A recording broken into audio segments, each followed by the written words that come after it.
Welcome back to my channel. I am Mattcaster Mage, and I do Magic the Gathering content every single day. And today, I would like you to join me as I show you my Pauper Naya Slivers deck. Yes, this is a 3-color sliver deck. Well, it's mainly a Selesnya Sliver deck, but I do splash a little bit of red in there for this deck, and I will show you the contents of this deck right here.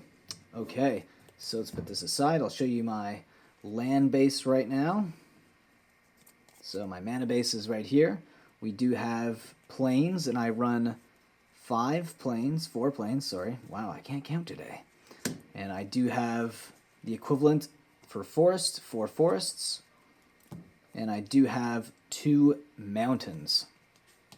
Now, I also run 3 Graypelt Refuge. So it enters the battlefield tapped, but it is a dual land, a Selesnya dual land, and when it enters the battlefield, you do gain 1 life, which is nice if you're playing against a really aggressive deck. It kind of helps you stay in the game early on.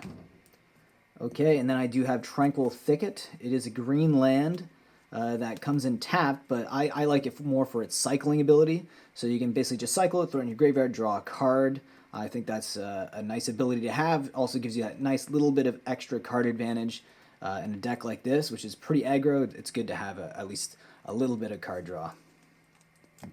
So, and I got 2 Selesnya Sanctuaries. It comes in tapped, but you can use it as a bounce land, and you can tap it for 2. So it mana ramps gets you creatures out a lot faster with this 2-color Selesnya land. And I have 1 Secluded Steppe. It's the same thing as Tranquil Thicket, but in white. So a nice card draw, cycling ability there with that land.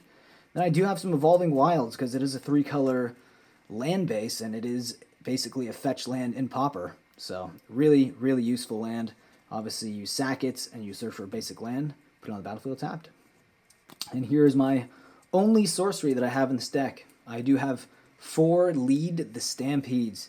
Now you can look at the top 5 cards of your library, and you may reveal any number of creature cards from among them, and put them into your hand, put the rest into your bottom of your library of any order. Wow, a little tongue-tied right there.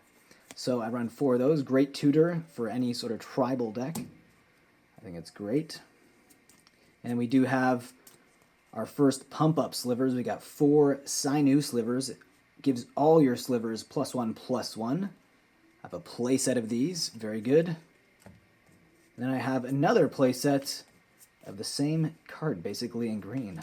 Predatory Sliver. The only difference is, with Sinew Sliver, it gives all slivers, and they changed the wording in Magic Core Set 2014, where slivers you control, so that's very important. So this is actually a slightly better card, because if you're playing against a sliver deck, this will only affect your slivers. This one will also affect their slivers and make them more powerful. So that's a little bit of a downside, but Predatory Sliver, same thing, great. But I do like the art on the earlier slivers. Yeah, this, I don't know, what is it? It looks like something from Predator. They look like half wolves or something. I don't know. They're just weird looking. It's just a little gripe of mine. Let me know if you guys feel the same way about slivers and the art change and their direction there. So Muscle Sliver right here, it's the same thing. Basically, it's Sinew Sliver.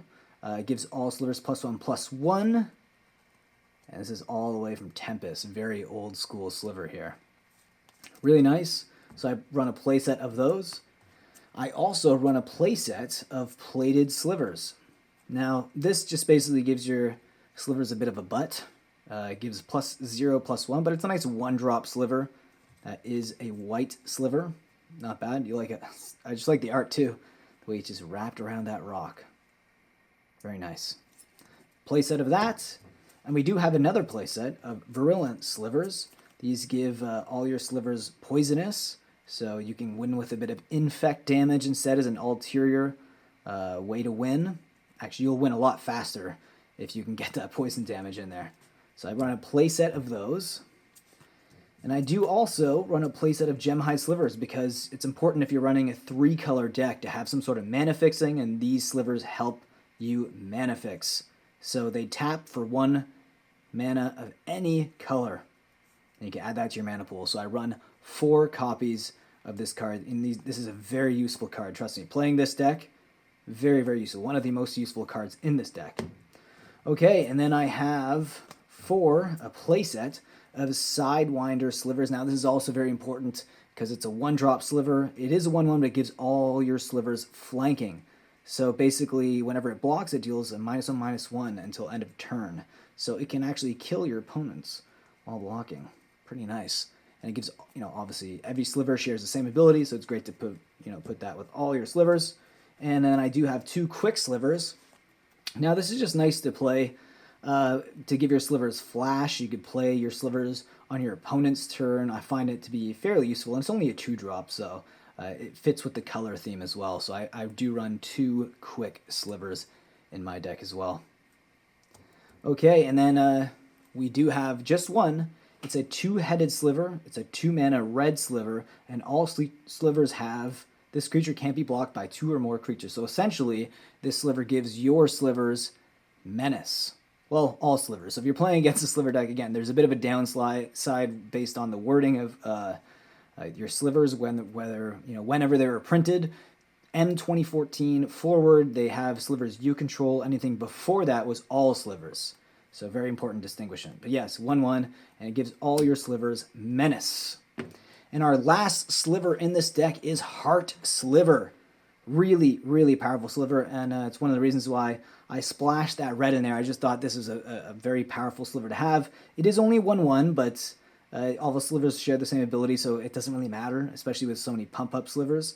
It's a 2-mana red sliver, and it gives all your slivers haste. So all slivers are unaffected by Summoning Sickness, and it is a sliver from Tempest, so it's one of the older slivers, so the wording is all slivers. So again, if you're playing a deck, a sliver deck in Pauper, that's a bit of a downside, but still, I think this is a really useful sliver in this deck. So that is my Naya Slivers. Let me know what you think down below, and let me know what your favorite sliver is.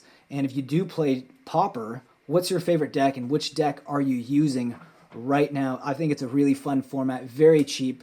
I don't like to play with too many cards that I see as investments, and Pauper, it's such a cheap format to get into that you don't really mind damaging the cards because there's not going to be a lot of expensive cards in Pauper that you're able to use. Like people were using Oubliette before it got reprinted. That was the most expensive card in Pauper for so long because it was printed in Arabian Nights. But now that card was reprinted, so Pauper is a very cheap and a very affordable format to get into. Anyways, let me know what you guys think down below. I'll be sure to read them, and I will see you in the next video.